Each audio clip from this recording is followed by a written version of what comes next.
This is something crazy that happened to me last Valentine's Day. I work in an office on weekdays and I've been married for almost 5 years now.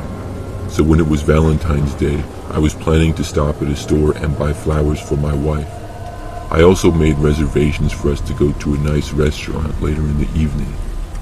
So after work, I drove to this grocery store. With it being a little after 5 o'clock, traffic was very bad and the store was also really busy. I tried to go in and out as quick as I could, and I picked out a nice bouquet of flowers. Then I left to go back to my car and start driving home. Now this is where the weird stuff started. That grocery store is only like 10 minutes from my house, but a couple of minutes into the drive I noticed that I was being tailed. I didn't know who or why. It was a black sedan that looked fairly new and had pretty tinted windows. By now it was dark outside, so I couldn't really see much. I'm surprised that I noticed the car following me, but somehow I did. I think the big giveaway was when it took a turn that I took rather close to me. Then there was this spot where I turn at an exit that's not very common for most people to take. The car also made it right after me. That's when I really started paying attention to it. The closer I got to my house, the car stayed right behind me. I got to quieter roads and it was still there. So at one point, whether I was paranoid or not, I decided to just take some random turns. I made my way closer to another busy road. The car stayed with me the entire time. Soon I was back on a highway that was very busy. I used my driving skills to merge onto the highway and changed lanes a few times. Then I went back and took the exit. The car behind me was simply unable to keep up. I thought I had lost it, because when I took the exit, I didn't see the car behind me. I was sure that he was still one lane over from the exit. I felt good, and then I drove back home and I did not see the car the rest of the way. After getting back, I gave the flowers to my wife, and maybe an hour or so later we went out on a Valentine's Day date. I had reserved a table at a pretty nice steakhouse and we left our house to drive there. Now as we were on the way, I saw the car behind me again. I didn't know how the car found me, but it did. I had thought that I had completely lost it. I told my wife about the car and it had been following me earlier and I had no idea why. By now I was very annoyed with it. I was still driving towards the steakhouse though, but I didn't know what would happen if I got there and the car did as well. Was this person dangerous? I didn't want to miss the reservation, so I decided to confront whoever was driving. Maybe they were mistaken or something. I pulled over on the side of the road and stopped the car. The car following me did the same thing. We were on a quiet road with only an occasional car passing by. Then I started to get out of the car. My wife was telling me not to, but I felt confident that I wasn't in any danger. I told her to stay there, but if things got hairy then she could call the police. I was joking when I said it, but after I got out, I started approaching the car behind me. I could not see very well at all because of the tinted windows and it being nighttime. I held out my arms and asked why they kept following me. Nobody got out of the car though or did anything. So I stood there a few feet in front of this mystery driver's car, but behind my car and to the right of it a little bit in the road. Then, out of nowhere, the car just raced into drive and started going right at me. I had like 1 second to react. I hopped out of the way, running into the back of my car in the process. Thankfully, the car just missed me, but I could have been hit by it. It seemed like whoever was driving was trying to hit me. Then the car went down the road a short ways before slamming on its brakes. I quickly ran back to my car and got inside of it. I saw the car stopping up ahead, and meanwhile, my wife was already on the phone with the police. I started driving my car again on the road. Then the car that had been following me went around, did a quick U-turn, and then was behind me once more. I heard my wife relaying that information to the police. She then said that the steakhouse is where we were headed for, so I continued driving there. The police were going to go there because it was not far away. When we arrived, I pulled into the parking lot, and the car behind me did as well. Then, as I was slowly driving through, we saw flashing lights start to enter. The car behind me then sped around me and went for another exit that the restaurant had. I saw the blue flashing lights go past me towards the car. Another police car came and parked, and we talked with that officer for a few minutes. Then we went inside. A while later, we were informed that the police had caught a suspect after a chase. It ended up being some guy that I didn't even know who he was.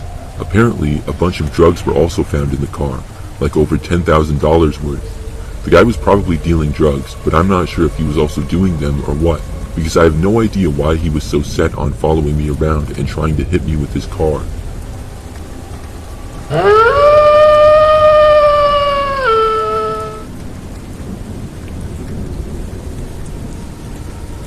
I am a female and I live in an apartment by myself.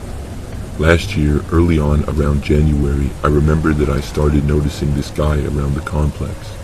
He was sort of big, had curly brown hair that was sort of long, and he also had a slight beard most of the time. Overall, I would say that he had a sloppy look to him. And what I noticed was that I caught him staring at me almost every time that I saw him. I was not really angry about it or anything, but the guy did seem like he might be a little creepy. I wasn't just going to label him as the worst person ever though. For the most part, I just ignored it. But then one day, I actually talked to him. It was February and Valentine's Day was approaching, so the apartment complex had decorated with some heart balloons and other stuff around. I was going down to the mailroom to get my mail. As I got in there, moments later, I saw the man enter the mailroom as well. I got my mail and then started walking back towards the elevator. When I did, the man also did as well. He then said hi to me and said that his name was Robbie. I introduced myself as well. Robbie then commented on the Valentine's Day decorations, saying they were cool or something. I agreed, and then he asked me what I was doing for Valentine's Day. I said I didn't know. Robbie then said that I should go out with him. I was not interested, and I said no thanks. It was really awkward because I didn't want to sound rude. He seemed to take it well at first though. Robbie said okay, and then just walked away. However, the next day he asked me again. As I was walking down the hallway, he sort of came around the corner. He asked me if I had changed my mind, and I laughed and said no. He then asked me to come over to his apartment and hang out, and I said I was busy. After that, I didn't see him for a few days. However, not long after, I got a letter from him. He put it right in front of my doorstep. It was a letter on a heart-shaped piece of paper.